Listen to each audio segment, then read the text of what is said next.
नमस्कार दोस्तों, स्वागत है आप सभी का मेरे चैनल फिनोस्कोप में। तो दोस्तों, आप लोगों में से कई लोगों ने अपना ई श्रम कार्ड ऑलरेडी बनवा चुके हैं या फिर बनवाने की तैयारी कर रहे हैं। तो दोस्तों, उम्मीद करता हूं आप सभी लोगों को पता है कि सरकार ई श्रम कार्ड द्वारा आप लोगों को कई सारे सुविधाएं देना चाहती है। कई से सारे योजनाएं हैं जिन योजनाओं का लाभ आप ई श्रम कार्ड के थ्रू ले पाएंगे। उन्हीं में से एक योजना का नाम है प्राइम मिनिस्टर सुरक्षा बीमा योजना, यानी कि पीएम सुरक्षा बीमा योजना। तो क्या है ये योजना, और मैं आपको बता दूं कि इस योजना के थ्रू आप लोग सिर्फ 12 रुपये हर साल प्रीमियम देके 2 लाख रुपए का इंश्योरेंस कवरेज पा सकेंगे। और भी बहुत सारी खूबियां हैं इस योजना का।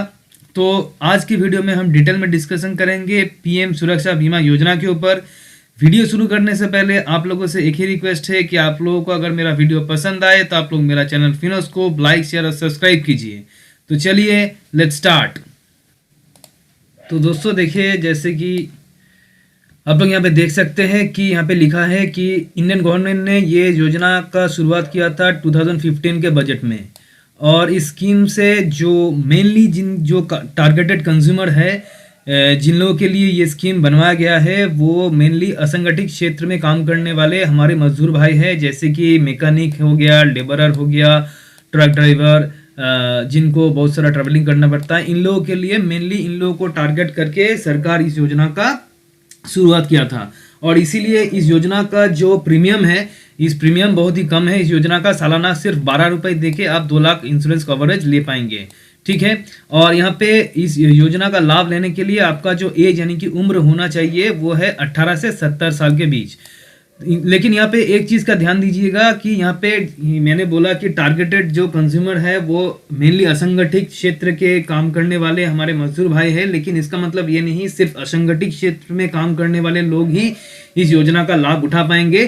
कोई भी व्यक्ति जिनका एज 18 से 70 साल के बीच में है और जिनका एक सेविंग्स बैंक अकाउंट है, वो इस योजना का लाभ उठा पाएंगे। तो और एक दूसरा चीज़ जो आपको पता लगा कि आपका जो एज है 18 से 70 साल के बीच होना चाहिए और आपका एक सेविंग्स बैंक अकाउंट होना चाहिए, ठीक है। और यहाँ पे जो इंश्योरेंस कवरेज आपको मिलता है वो 2 लाख का मिलता है। अगर जिनके नाम पे इंश्योरेंस है वो अगर दुर्भाग्यवश मृत्यु हो जाती है तो उनको 2 लाख का इंश्योरेंस कवरेज मिलता है। एक्सीडेंटल इंश्योरेंस कवरेज, यानी किसी भी एक्सीडेंट में अगर उनका डेथ हो जाता है तो उनके परिवार को 2 लाख रुपए मिलता है।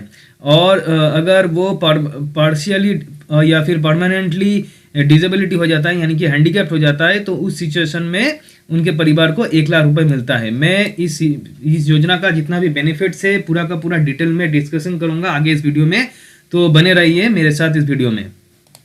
तो चलिए दोस्तों, सबसे पहले डिस्कस कर लेते हैं इस योजना का एलिजिबिलिटी क्राइटेरिया, यानी कि पात्रता मापदंड क्या क्या है।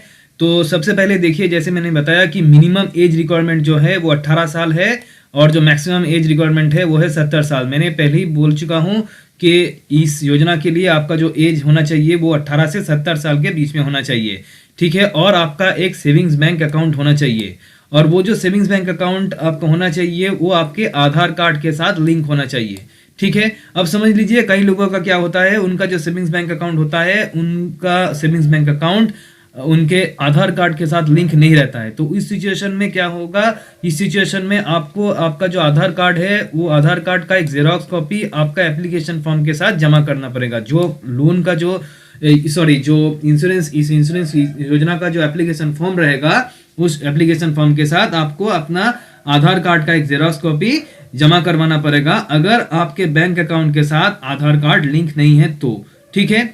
अब देखिए, कईयों का क्या होता है, कईयों का एक से ज़्यादा सेविंग्स बैंक अकाउंट होता है। तो इस सिचुएशन में ध्यान दीजिएगा, सिर्फ एक अकाउंट के बिहाफ पे ही आपको ये योजना का लाभ मिलेगा, यानी सिर्फ एक अकाउंट के खिलाफ ही आपको ये इंश्योरेंस कवरेज मिलेगा। 2 अकाउंट अगर है या फिर एक से ज़्यादा 2, 3, 4 जितना भी अकाउंट हो, लेकिन आपको सिर्फ एक ही अकाउंट के बिहाफ पे इस योजना का लाभ, यानी कि इस इंश्योरेंस कवरेज का लाभ आपको मिलेगा।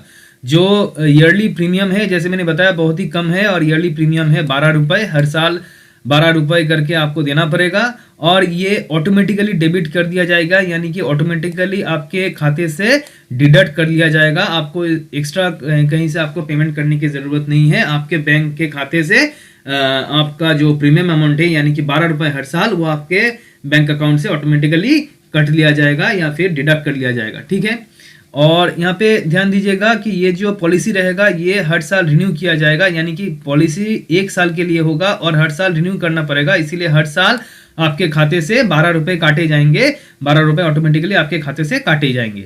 ठीक है, तो चलिए दोस्तों अब जान लेते हैं इस पॉलिसी का यानी इंश्योरेंस पॉलिसी का बेनिफिट्स क्या क्या है। तो सबसे पहले देखिए, जैसे मैंने बताया कि जिनके नाम पे ये इंश्योरेंस रहेगा उनका अगर एक्सीडेंटल डेथ हो जाता है, किसी भी एक्सीडेंट में दुर्भाग्यवश उनका मृत्यु हो जाता है, तो उनके परिवार को 2 लाख रुपए मिल जाएगा। और अगर किसी भी एक्सीडेंट में जिनके नाम पे ये इंश्योरेंस कवरेज रहेगा, उनका अगर किसी भी एक्सीडेंट में दोनों आंखें या फिर दोनों हाथ या फिर दोनों पैर चला जाता है, तो उस सिचुएशन में भी फैमिली मेम्बर्स को 2 लाख रुपए मिल जाएगा।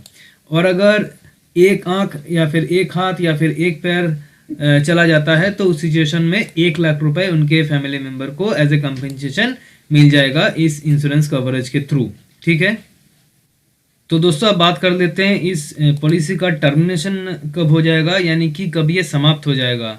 तो देखिए, जब एक जो इंडिविजुअल है उनका जब 70 ईयर्स एज हो जाएगा तब ये पॉलिसी समाप्त हो जाएगा, यानी टर्मिनेट खुद ब खुद टर्मिनेट हो जाएगा, क्योंकि मैंने यहाँ पे पहले ही बोला है कि इस इंश्योरेंस का जो एज लिमिट है वो 18 से 70 साल के बीच है। तो जब भी इनके नाम पे ये इंश्योरेंस पॉलिसी रहेगा, उनका जब एज 70 ईयर्स हो जाएगा तब खुद ब खुद ये पॉलिसी टर्मिनेट हो जाएगा। अब देखिए, जैसे मैंने बताया कि जिस बैंक अकाउंट जो है उस बैंक अकाउंट के खिलाफ यानी कि उसके बिहाफ पे ये एक इंश्योरेंस पॉलिसी दिया जाता है। तो अगर वो बैंक अकाउंट ही अगर आपका बंद हो जाए, अगर non maintenance of minimum balance के लिए, अगर आप जानते हैं सभी कि हर एक बैंक अकाउंट में आपको एक मिनिमम बैलेंस मेंटेन करना पड़ता है, और अगर लॉन्ग टर्म वो मिनिमम बैलेंस मेंटेन नहीं होता है तो वो अकाउंट खुद ब खुद क्लोज हो जाता है। तो अगर ऐसा सिचुएशन हुआ कि आपने जो आपका बैंक अकाउंट है उसमें अपना मिनिमम बैलेंस मेंटेन नहीं किया और वो बैंक अकाउंट खुद ब खुद क्लोज हो गया, तो जो इंश्योरेंस पॉलिसी रहेगा वो भी खुद ब खुद बंद हो जाएगा। ठीक है, अब देखिए यहाँ पे और एक चीज़ यहाँ पे ध्यान दीजिएगा, जैसे मैंने बताया था कि हो सकता है एक सब्सक्राइबर का यानी कि एक व्यक्ति का एक से ज़्यादा बैंक अकाउंट हो, लेकिन इंश्योरेंस कवरेज सिर्फ एक ही बैंक अकाउंट के खिलाफ मिलेगा, 2 या उससे ज़्यादा के खिलाफ नहीं मिलेगा। और अगर आप 2 के लिए प्रीमियम भी भरते हैं तो भी जो एक्स्ट्रा प्रीमियम आप भरेंगे वो आपको फॉरफिट कर दिया जाएगा। ठीक है, यानी कि वो प्रीमियम बैंक ले लेगा, लेकिन उसके अगेंस्ट में आपको इंश्योरेंस कवरेज नहीं देगी।